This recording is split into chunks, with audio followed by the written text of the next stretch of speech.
boys and girls, welcome to our story again. This is the story. My name is Sophie, and this is my grandma Marie, and this is our student Nacho. So he is going to be joining us in the story today. Hello, as my granddaughter introduced me, my name is Marie, and our story today is Adam's first meal. Did you remember when you had your first meal? Yes. We were too little to remember. The very first time we came into the world, you know, when you first was born, do you remember your first milk that you drink? Yes. You do? Whoa, what a memory. Well, let's see. No. This is Adam's first meal. Whoa. Let's read it.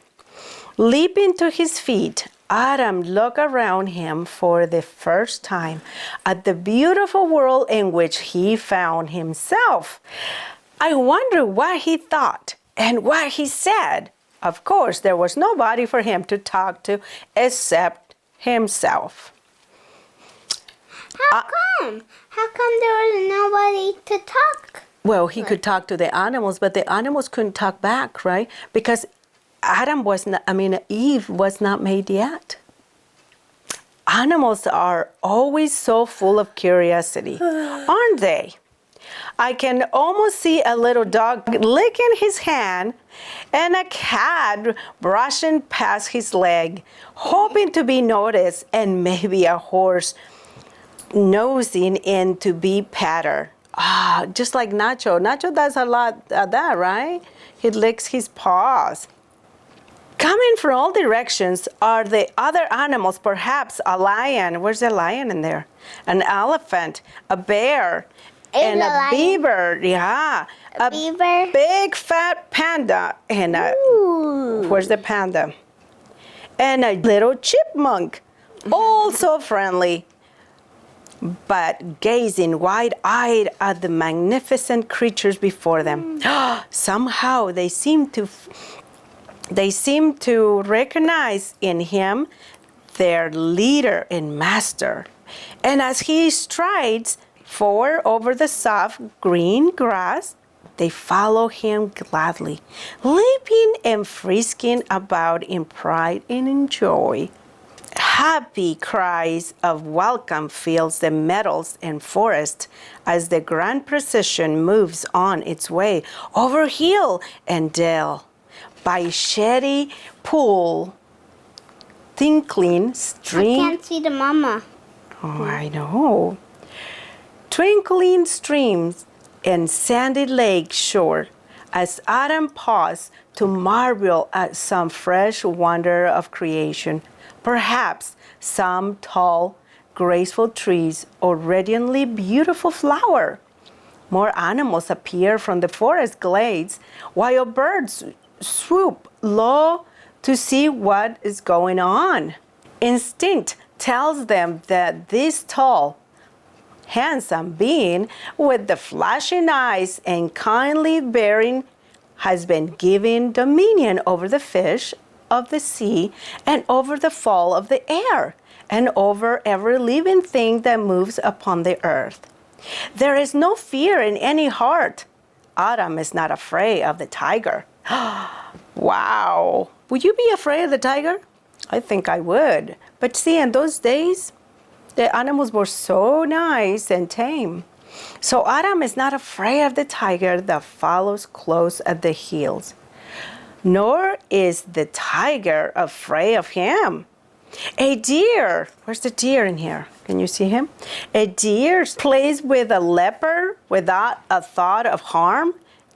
Antelopes, buffaloes, camels, kangaroos graze together in perfect peace and harmony.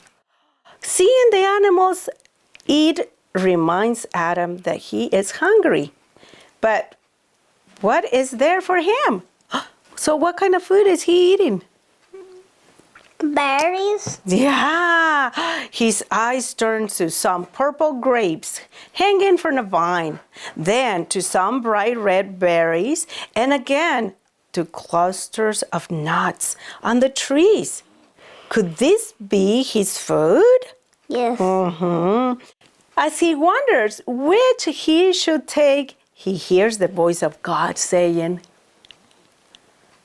what do you think he's saying?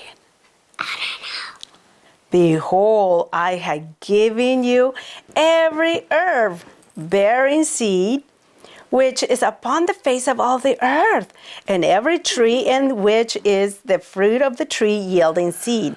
To you it shall be for food. Oh, can't you imagine all the yummy food? Oh, it's making my mouth water. So he may take his choice. They are all for him. But with so many lovely things before him, he finds it hard to decide which to eat first. A banana, perhaps? No. Or an apple? Yes. Or maybe some almonds? Ooh. Or pecans? Or a bunch of grapes? Dear, oh dear, what a problem. Just which he took first, we shall never know. It was the grapes. But of one thing we may be certain, Adam's first meal must have been the finest man ever ate, with every item on the menu fresh from the Creator's hand, brought into existence but 3 short days before. Oh, how tasty! How delicious! I wish I can have grapes too. Yeah, it must have been. Don't you wish you could have shared it with him? Yeah. Oh, you do too. But it's in a book. We can't share it with him. But you know what? We do have grapes that God had still. We still have some grapes that God wants us to eat it. Yeah. Let's find out what else it says. And did it ever occur to you how wonderful it is that God created the grass before he made the animals to eat, and that he made fruit trees and nuts before he made man? Who would need these things for food? And that when he created trees and vines and grass, God made them so that they could draw from the earth just those very elements and minerals and vitamins which living creatures need to keep them alive. How carefully, how marvelous did he plan every detail of this glorious new world of his? This is now late in the afternoon of the 6th day. Already the sun is sinking towards the western horizon. God's work of creation is almost over. Oh! Everything he intended to do to make a perfect home for men has been done. Everything that is except one. What do you think it is? He has created the earth out of nothing. He has divided the land from the sea. He has covered the mountains and the hills with gorgeous trees and flowers. He has made the birds, the fishes, and the animals. Last of all, he has made man in his own image. Man, his masterpiece, the supreme object of his love, for whom all this beauty and abundance has been provided. Yeah, there is one thing more that remains to be done. One last beautiful blessing to be bestowed. The sweetest, loveliest act of all Creation Week.